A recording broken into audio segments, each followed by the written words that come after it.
Welcome to 95 news. ప్రతిక్షణం ప్రజాక్షేమం కోసం. అంబర్పేట పోలీసుల సమాచారం ప్రకారం చైనా మాంజా అమ్ముతున్న ముగ్గురు వ్యక్తులు హేమంత్ కుమార్, కరీం, మదర్ ఖాన్ ను పట్టుకుని వారి దగ్గర నుండి 1,29,000 రూపాయలు విలువైన 86 చైనా మాంజా బాబిన్స్ ను స్వాధీనం చేసుకున్నారు. వారిపై చట్టరీత్యా చర్యలు తీసుకోబడతాయి. అంబర్పేట ఇన్స్పెక్టర్ కిరణ్ కుమార్ మాట్లాడుతూ చైనా మాంజా విక్రయించినా, కొనుగోలు చేసినా చట్టరీత్యా తీవ్రమైన చర్యలు తీసుకోబడతాయని తెలియజేయడం జరిగింది. అంబర్పేట ప్రజలు ఎవరైనా చైనా మాంజా విక్రయించినా, కొనుగోలు చేసినట్లు తెలిస్తే అటువంటి వ్యక్తుల గురించి పోలీస్ స్టేషన్ లో తెలియజేయాల్సిందిగా కోరటం జరిగింది.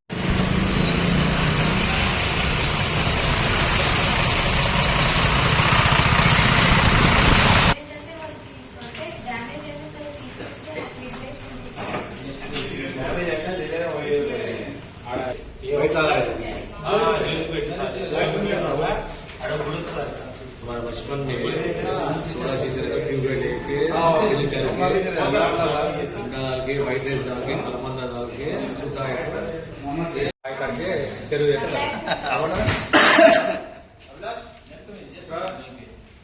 కింద బ్యాగ్ పెట్టా క్యాప్ పెట్టా బ్యాగ్ తీసుకురా समीर पीछे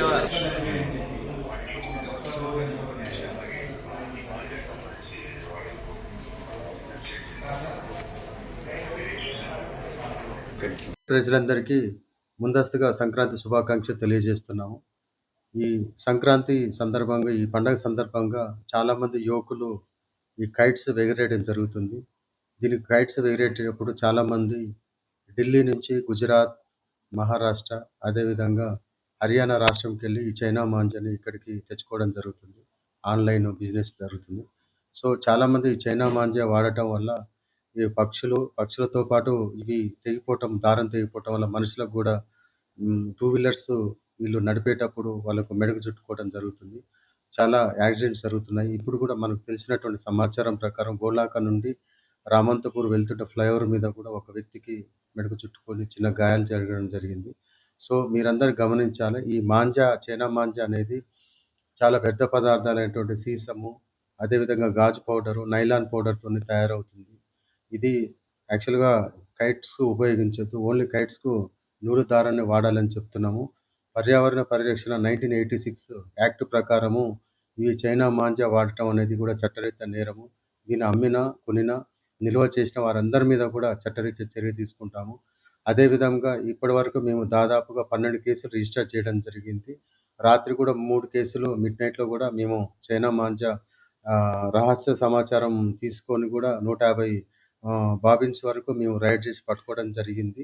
సో మీరందరికీ ముఖ్య విజ్ఞప్తి, ముఖ్యమైనటువంటి పండగ చేయొద్దని చెప్పేసి కోరుతున్నాము.